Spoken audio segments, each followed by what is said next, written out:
Welcome back to Born for This Stories, where we speak the truths no one told us, so you don't have to carry this alone.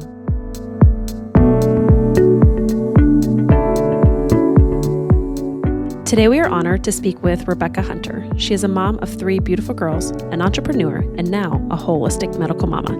Today she will share her story with her youngest daughter's diagnosis of one of the worst cases of juvenile rheumatoid arthritis her doctors had ever seen. This is a story of resilience, dedication, and truly trusting her mama gut.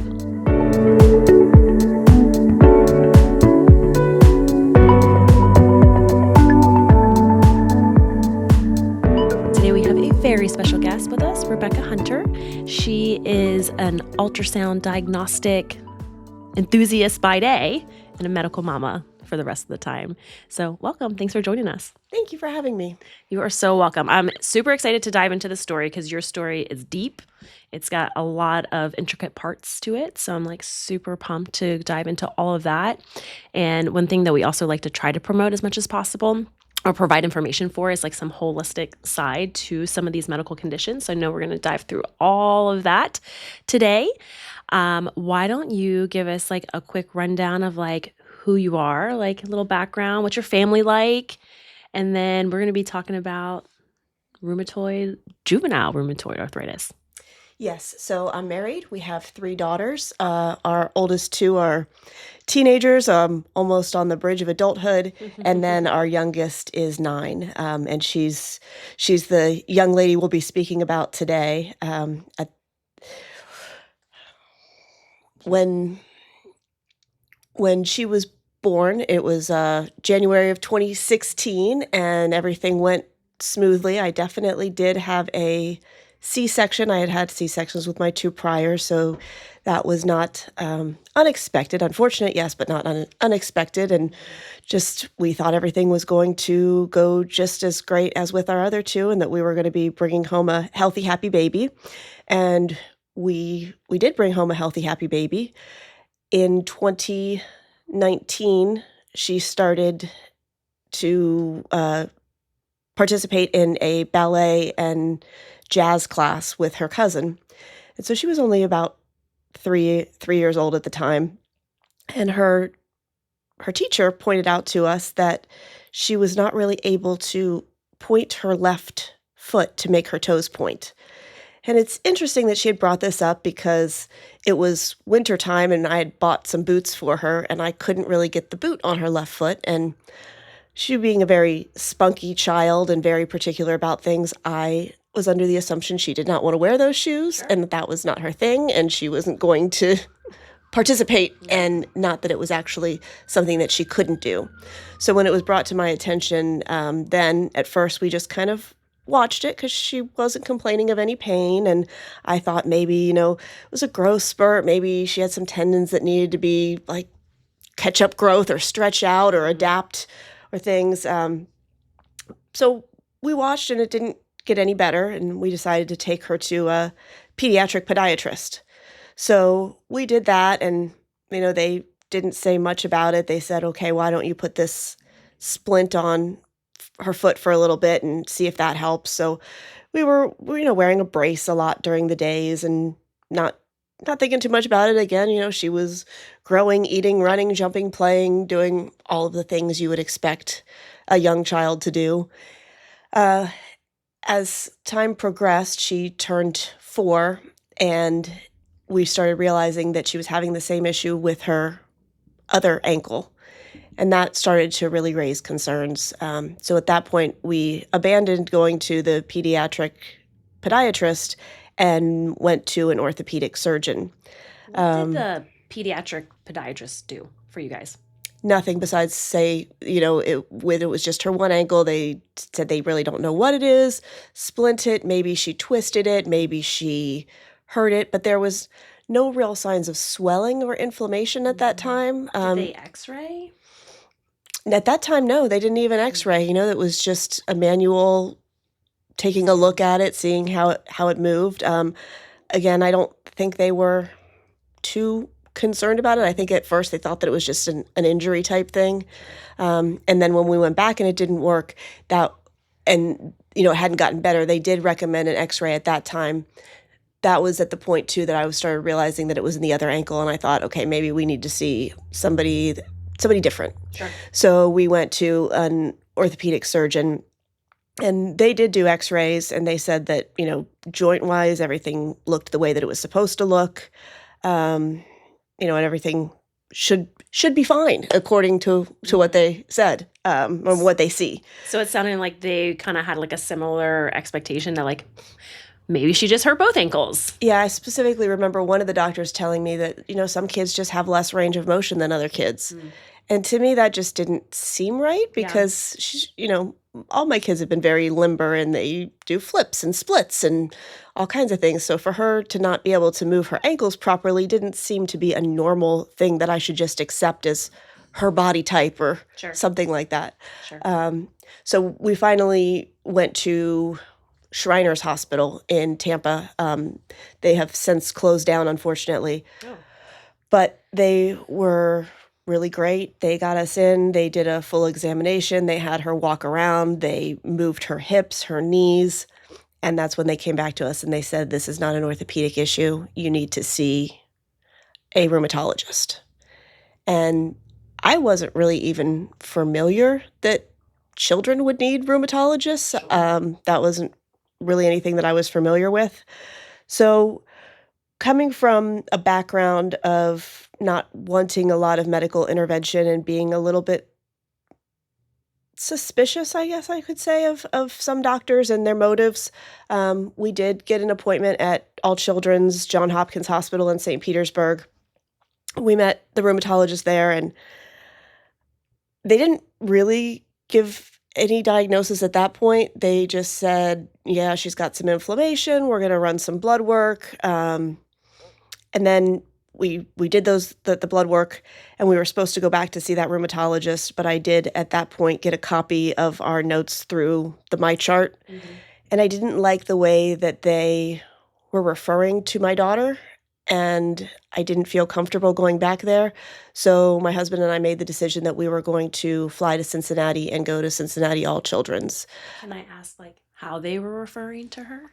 Sure. We come from a family that does not vaccinate.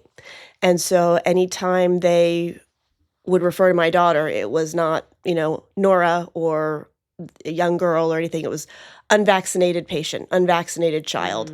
And I don't understand how or why at all. Or why that needed to be stated almost in every single paragraph. Right. It just made me think that, I don't know, I didn't like it. Yeah, it was more about that one thing versus what she was actually there presenting with. And, exactly. No matter what, she should be examined and treated and diagnosed unbiasedly. Were they hinting or leaning towards the fact that they thought it could have been something that could have been prevented by vaccinations? They thought it was something... They didn't say that at all. It more made me think that they thought that I got the feeling that they thought that I was not being a proper parent and giving my child proper medical care since I had not done these things. And I just wondered how much support I would really get from these doctors if I'm already going in and they're already, quote unquote, judging me. Sure. And again, I didn't understand how, if she had been fully vaccinated, how that would correlate to her physical condition of joint immobility. I don't know, I'm not a doctor, but I don't know that you getting your vaccines makes your joints work better. Right. So that being said, we got an appointment. Now this all happened, so she still didn't have a diagnosis at that time. And at this moment too, I still wasn't thinking that it was a serious thing that was going on. I don't know what I was thinking, but this was also in 2020 when COVID was going down. Yeah. So a lot of these appointments too took a really long time to get in. And then when I could go, only I could go, or only my husband could go, or that's tough. It wasn't ideal. And then, she's 4 years old at this time, and we're trying to keep a mask on her, and she's not going for that at all. So at all the hospitals, we're getting talked to left and right, put the mask on, and she's getting frustrated. But we went up to Cincinnati. We got in March of 2021, and luckily she had already had some of those labs done down here, and we went and we met with the rheumatologist, and they did an exam, and then they called in the head rheumatologist, and he examined her as well, and they asked me what my goal was to get out of the appointment, and I said, well, I want a diagnosis. I want to know what is going on. Sure. And they told me that they were diagnosing her with JIA, which is juvenile idiopathic arthritis, and that she was one of the most severe cases that they had ever seen. This is what they told me, that she had arthritis in 17 of her joints, including her jaw, her neck, maybe her back, they weren't sure, one of her elbows, both of her wrists, numerous fingers, both hips, both knees, both ankles, and some of her toes, which was shocking to me for how mobile my child was and how she didn't complain of pain. Right. I always assumed arthritis is a painful condition. Sure. But come to find out, it can present differently, especially in children. And especially, they were telling me with young children, they may be experiencing this type of pain for a majority of their life, so they adapt and adjust, and they think that's just how they're supposed to feel. Oh, wow.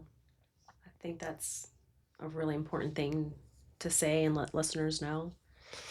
Especially dealing with a younger child who can't advocate for themselves, and they don't really have anything to compare it to. They don't know what they're supposed to feel like because they felt that way their whole life. So yeah, they said that, kids especially, they're so good at compensating yeah. that it's very hard to tell if you don't know what you're looking for.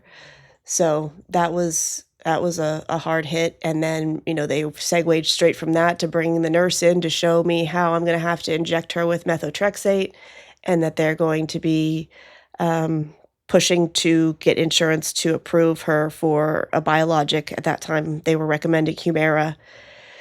So we would be giving weekly injections of methotrexate and then every other week injections of Humira, assuming that got approved by the insurance, which they said with it being in her jaw and her neck, they didn't really see that, being an issue getting approved. So, and are those like steroids? Are they? So they wanted to start her on steroids right away as a bridge to bring down the inflammation, and to bridge her over onto these medications. So methotrexate is actually a chemotherapy medication. It's been used for decades, I believe, not only in juvenile idiopathic arthritis, but also in rheumatoid arthritis, and I'm not sure what other autoimmune conditions. So while this is considered arthritis, or they label it that way, it's not the same type of like osteoarthritis that you get when you age. This is more of a chronic health condition, similar to like, I don't know, like lupus or, things of that sort. So that was just, 0 to 60 for us who, as I said, we didn't vaccinate our children. We really tried to stay out of the medical world for the most part and try to lead natural, healthy lives. And, we go from that to being told, okay, you're going to be injecting your child with these medications, and one of them's a chemo drug. And at that time, I wasn't sure if I was done having children, but they were very adamant that the methotrexate I had to be extremely careful when I'm drawing it up, because it's also an abortifact. I don't know if I'm saying that correctly, but if I were to touch it and I was pregnant, that I could definitely suffer a miscarriage. So it was all of it was just like so much. I'm like, so this could cause me to have a miscarriage, but I'm supposed to inject it into my daughter so she had just turned 5 in January of that year. It's like, but I'm supposed to inject it into my 5-year-old? Like, this is... And then was there a plan was this a lifelong treatment? So they told me that, some kids might grow out of it, but they didn't really project what was going to happen. They just told me that if we didn't do this medication, that her body was only going to deteriorate from this point, and she would end up needing multiple joint replacements and potentially, wheelchair bound if we did not follow their instructions. Wow. So that is an intense thing to hear. Yeah. So prognosis was not good, obviously, for her quality of life. Did they talk at all about side effects of these medications to such a small person? They basically said that some kids experience nausea Mhm. or don't feel good after the methotrexate especially. Sure. So that they recommend that we dose them on Friday evening. That way they can lay around on Saturday and recover on Sunday and go back to school on Monday. Wow. And I'm thinking, this is going to be our life. We are going to inject her and she's going to be sick every weekend and then hopefully better for school on Monday. This is not sounding good. I have since found out that some kids, they don't even have to get the injection. As soon as they see the medication, they'll just throw up. Oh my gosh. It gets to be. And another, like, it's the little things too that tug at your mom heart. At that time, my daughter's favorite color was yellow, and the medication was a bright yellow that you would draw up into the syringe. And so I never wanted her to see that Yeah. because I was like, oh my gosh, like, She's gonna change. hate the color yellow. Mhm. And For sure. anyways, and I don't know how many kids are okay with needles, but that's terrible. It's a 2-person job to. Mhm. Anyways, we didn't even go that route at that moment. We did start the steroids because they told us we needed to start the steroids. It was just an oral steroid that we would take, and we would titrate it down and start the methotrexate. So at that time, I was definitely overwhelmed with being told that she was a really severe case and, all that what was going on and what was going to be needed. So we did start with the steroids. But then when I got home from Cincinnati and my husband and I spoke about it and started to do some research, we decided that we were not going to start the methotrexate or the Humira medication, that we wanted to explore other more natural options. There are some stories out there of people being able to reverse these autoimmune diseases, chronic conditions. And so we wanted to give her body that chance to see if we could make those changes without needing to inject our child with this medication that I felt strongly was not going to be in her benefit. Mhm. So that's the route that we went down. We first went to a functional medicine doctor in Orlando that one of the doctors that I worked for referred us over to. And he ran a bunch of very expensive tests and came back and said that some of them were off. And there was one test in particular that he said was, way off the charts. And it was called a KPU test. And to this day, I still don't fully understand what he was testing for. And I asked him for more information on what does this test mean and what do we do to get it more in range. And he didn't really know. He didn't have those answers. He told me there's a specialist in Seattle that we could go see and investigate this further. So I thought that was, a lot of information again. So my husband and I go back and we research this high KPU and what that means. And we realize that none of these symptoms that she should be showing based off of this test correlate with anything that has going on, nor does it correlate with juvenile arthritis or joint issues at all. So we kind of decided that wasn't the route and that this doctor probably was not the doctor that was going to be able to help us. Sure. So we were on the search again, and, our daughter at the same time, we're making the changes that we know how to make. So we immediately went, gluten-free, dairy-free, and tried to make those changes. I will say that when we removed the dairy, we did actually see a change. So it was very interesting that pretty much after we got the diagnosis at Cincinnati Children's Hospital, she actually really began to present with symptoms of like swelling in her ankles and things like that. So I don't know if most parents don't catch it until that point or why it happened that way, but she definitely did start having swelling, and that was the one thing that we did see a reduction of swelling when we reduced or when we eliminated the dairy out of her diet. I would be very interested to know too, and I don't know if you know just from like being in this world, like do a lot of these cases go undiagnosed for a long time? Because like you said, like if the kids are born with it and they're just used to how their body feels, because that's all that they know, and if in cases parents don't really pick up until there's swelling, or maybe they do and they, like you did, you go do the route and they're like, oh, she just like twisted her ankle or he just did this or that. How many of the cases go undiagnosed for so long? Being in this world for a number of years now and knowing a lot of other families that have gone through it, a lot of them have years where they're pushing for a diagnosis, especially because a lot of the times these kids will have normal blood markers. A lot of times they run the tests for autoimmune diseases, and these kids do not show up as positive, even though they are positive. So they can't rely on blood work alone. They always say that it's a combination of the blood work and the examination and the history. So, and a lot of kids, this was not the case for my daughter, but a lot of kids will have fluctuations. They'll have some swelling and then it'll go away. And then it'll either pop back up in the same knee or it'll pop up in somewhere else. And so it almost like kind of moves around. My daughter presented more like once she got the swelling in that joint, it never would go away. Like I said, we did get a reduction in swelling when we removed the dairy, but it was a temporary reduction. We saw a few weeks where her swelling was down, but then it came back even though we had stopped the dairy and stopped the gluten. So I knew that diet could play a role, but obviously it just wasn't enough of a change, or something was off because it didn't fix the problem.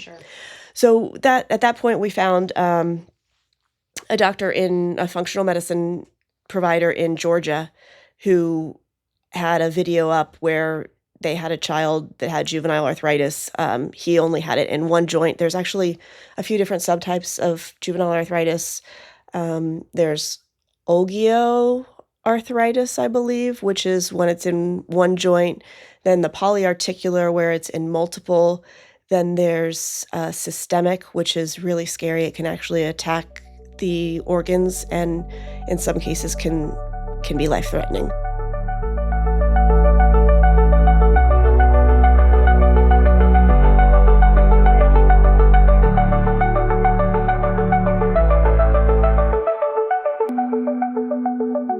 At this point, my daughter was falling into the polyarticular group, which has less of a chance of your child, outgrowing it. They claim that, that she'll move on, and as she becomes an adult, it'll be considered, more rheumatoid arthritis.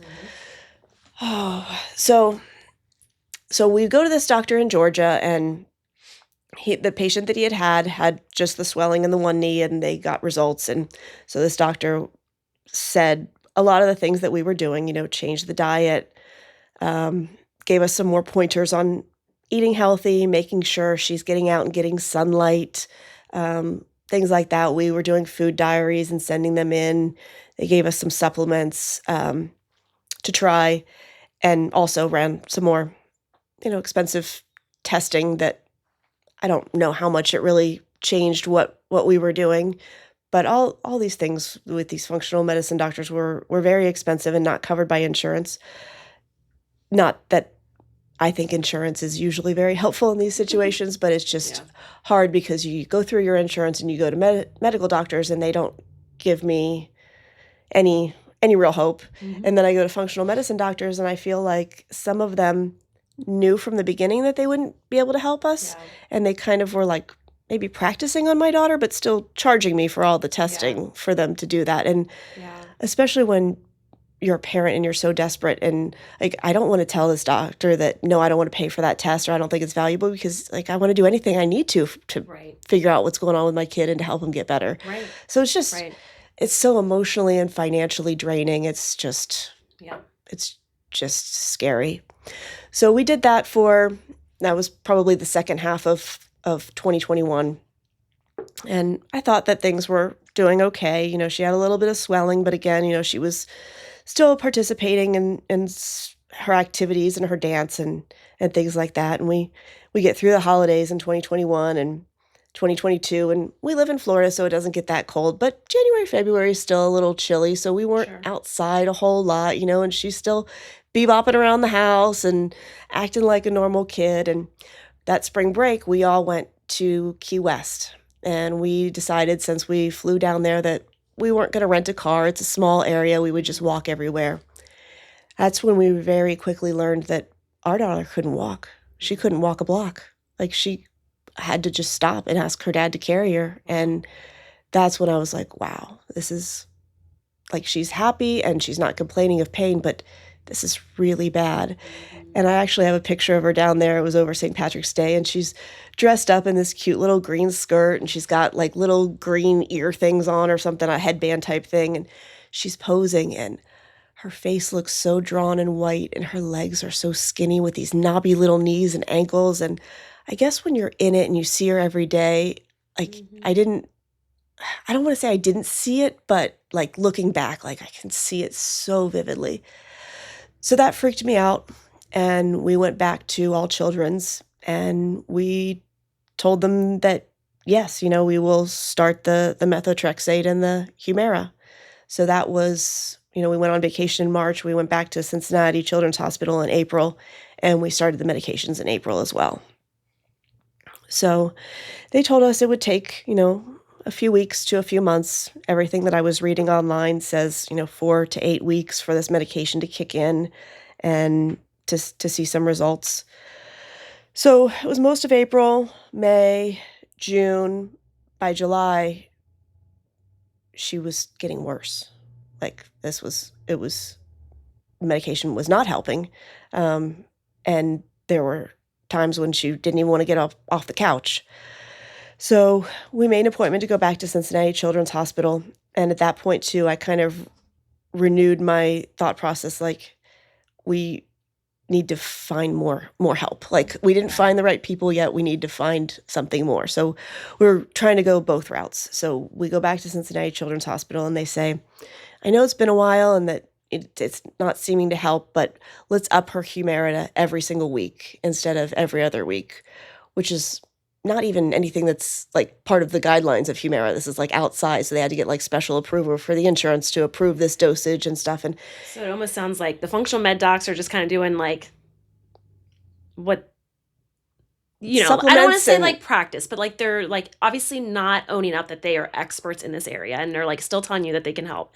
Then you go to the experts that we think, right? Because you're doing the things, and then they're going to up her dose to something that's not even like normal protocol. Right. And I just thought, like, in my heart, I was like, if this isn't working for her, why do we think that just adding more is going to be helpful? And then that also means, like, I'm doing 2 injections every week on her instead of 2 one week and 1 the other, which, again, that was a terrible time because she's fighting. Her dad's holding her down so that I can inject her.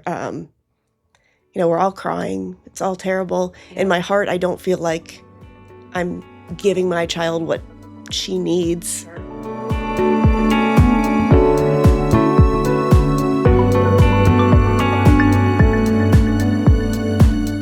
Thanks for listening to this first part of our 3-part interview series with Rebecca Hunter. Be sure to check back for next week's episode, which will be part 2 of our interview, during which we will get further into things Rebecca found that worked on her journey with her daughter and what was the life-changing decision that they made that actually helped resolve the worst case of juvenile rheumatoid arthritis her doctors had ever seen.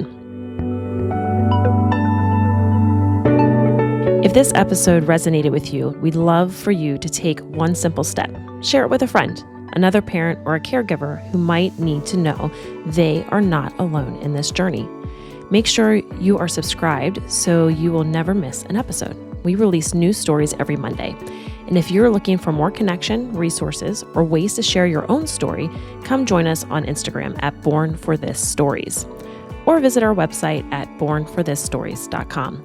Remember, whatever part of the journey you're in, the waiting room, the recovery, or the in-between, you do not have to carry it alone. We see you, we stand with you, and never forget, you were born for this.